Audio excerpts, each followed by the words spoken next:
We're not here to model the mechanics of the mouth. We're here to make flapping mouth movements that look satisfying. Okay, here we are once again in the BFDI assets. If we open up the library, we can see that there are a lot of mouths in the body parts folder. Now, it seems like there's a lot of mouths, but you can pretty easily divide them into categories, where each category has a main mouth that's the most extreme version, and then there are transitional mouths that are just there to smooth out the motion. That's why for this chapter, I've narrowed down the mouths and sorted them into just the ones that are useful for lip syncing, and I've uploaded that to the same page that the BFDI assets are at, which is now up to date, so make sure to check that out again if you haven't already. Just like the previous chapter, we'll knock out a simple animation and then refine it from there. First, you're going to want to make sure you have the frame picker by opening Window, Frame Picker. And if you select any graphic that's on the stage, you can see it'll show all of the frames that are inside that graphic. Now, everyone has their own workflow, but just to make things easy to follow, we'll keep Create Keyframe unchecked so that when we click on one of these, it won't create a keyframe. Instead, it'll just change the instance that's already there.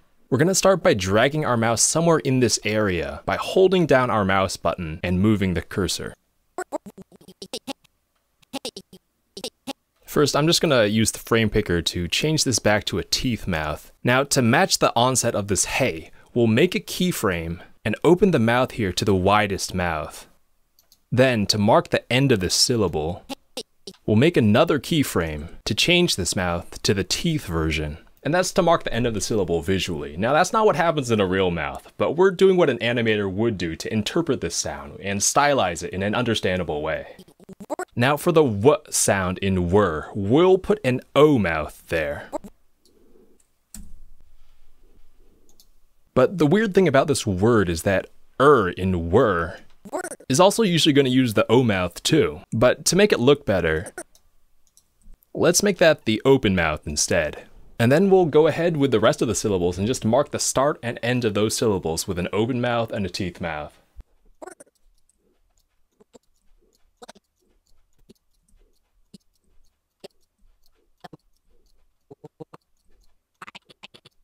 The alliance. Now your mouth in real life does not move a lot when you say the a lot, but we're going to put those mouth movements in there just to translate that sound in a visual way. The alliance. Now, our mouth is already the teeth mouth here, since it's saying iron. It's already closed here, but we want to convey the s sound somehow. If we leave it unchanged, it looks like it's pausing, so we'll actually have it open up.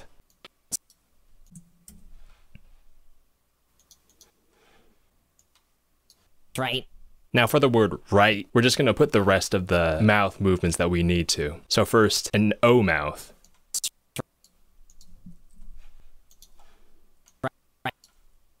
And then an open mouth.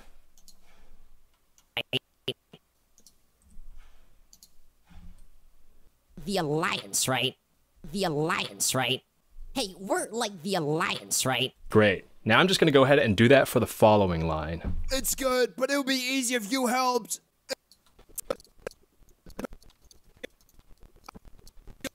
It's good, but it'll be easy if you helped. It's good, but it'll be easy if you helped. You can see how in that last syllable there, helped, your mouth actually is not moving at all when you're saying that, but I'm putting that movement there just to visually represent that part. Hey, we're like the alliance, right? It's good, but it'll be easy if you helped. There we go, 2 sentences that are now fully lip-synced. So now we've blocked out the main movements of the mouth. We could totally stop here, but what we want to do next is smooth it out with in-between mouths, and it's not as straightforward as it might seem. So with this pre-made mouth graphic, I've ordered these mouths so we can make keyframes to sort of walk down the row and grow the mouth over time.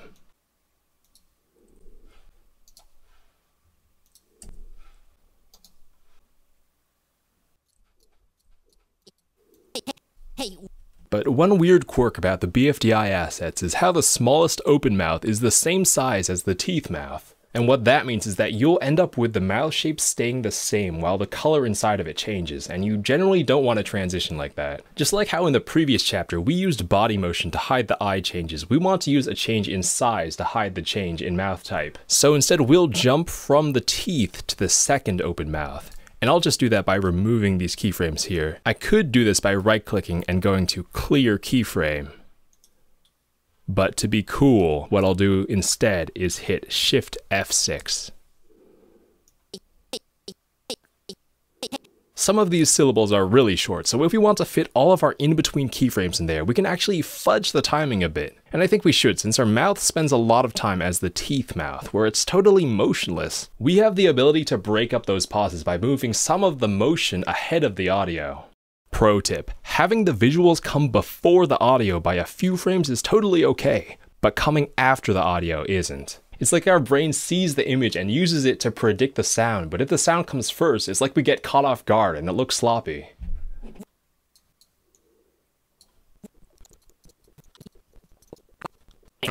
Hey, we're like the Alliance, right? Hey, we're like the Alliance, right? Now, that might just look like a blur, but all I've done is just stuff in between mouths, in between where the main mouths were. And then I've also shifted some a bit just to make room where there weren't enough frames just to put them. Now to do it with the other line. It's good, but it'll be easier if you helped. It's good, but it'll be easier if you helped. It's good, but it'll be easier if you helped. Now we've smoothed out all the mouth motions. Thankfully, pencil in this line isn't speaking all that quickly, so we have room to fit in the mouth opening and the mouth closing. But if these syllables were faster, you'd only keep the mouth closing, which you'll see in the next section. Hey, we're like the Alliance, right? It's good, but it'll be easier if you helped.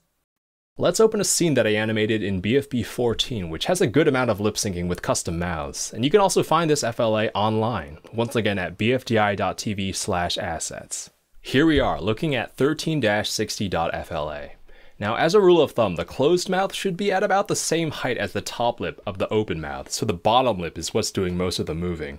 That's just mirroring the way that a mouth moves in real life, when it's your jaw going up and down. In addition, we usually want the closed mouth to be wider than the open mouth. It's as if the open mouth has been squashed and flattened out.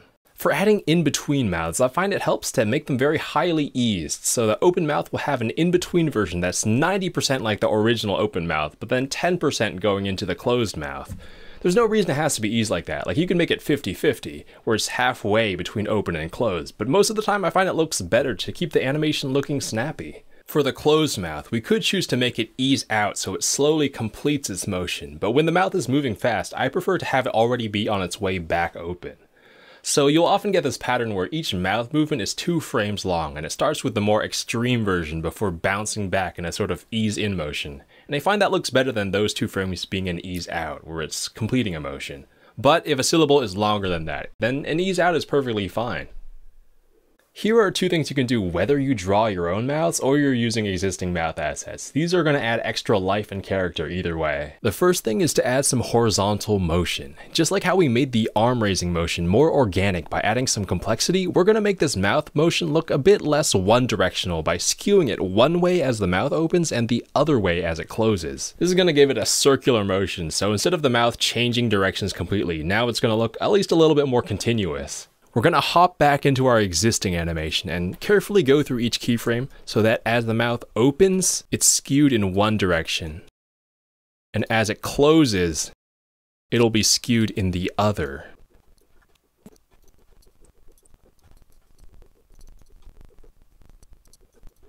Hey, we're like the Alliance, right? Hey, we're like the Alliance, right? Depending on how well you do it, it could give you some good results. Now, with that extra variation added, you can see how it takes it a bit further from just swapping assets and closer to a more organic movement. Well, let's just see if I can do that a little bit better with the second one.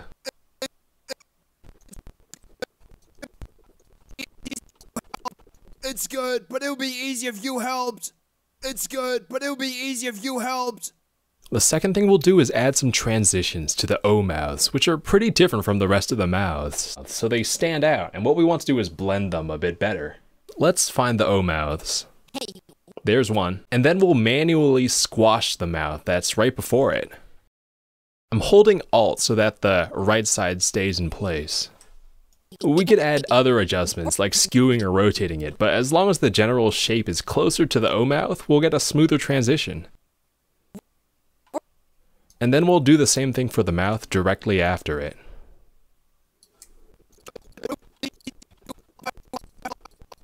Hey, we're like the Alliance, right? It's good, but it'll be easier if you helped. We have now made our mouth movements a little bit more fancy. Can I rant a bit? If you look up guides about lip syncing, chances are you'll be shown something that looks like this. It's a chart assigning mouth shapes to different letters. I know it's a good starting point for learning, but I just want to rant about why so many of the learning materials about lip syncing are either misinformed or straight up lie to you. Don't use L mouths. La, na, da, ta, sa. All of these consonants use the tip of the tongue, not just the letter L. If you're going to use an L mouth, you should be using it for all of these consonants because they're what are called alveolar consonants. They are all produced by touching the tip of your tongue to the alveolar ridge behind the teeth. None of these consonants even involve the teeth in any way. What's more messed up about this L mouth is that in English, the L phoneme is the only alveolar consonant that doesn't even use the tip of the tongue much of the time.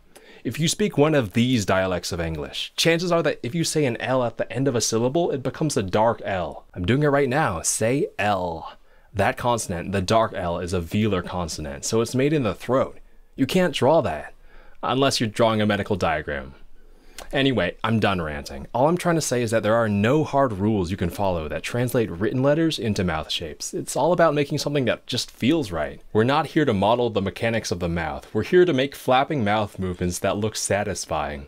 Just like how the arm raising motion we made last chapter was stylized, moving mouths should be stylized too. It should feel right more than it should match the waveform on your timeline.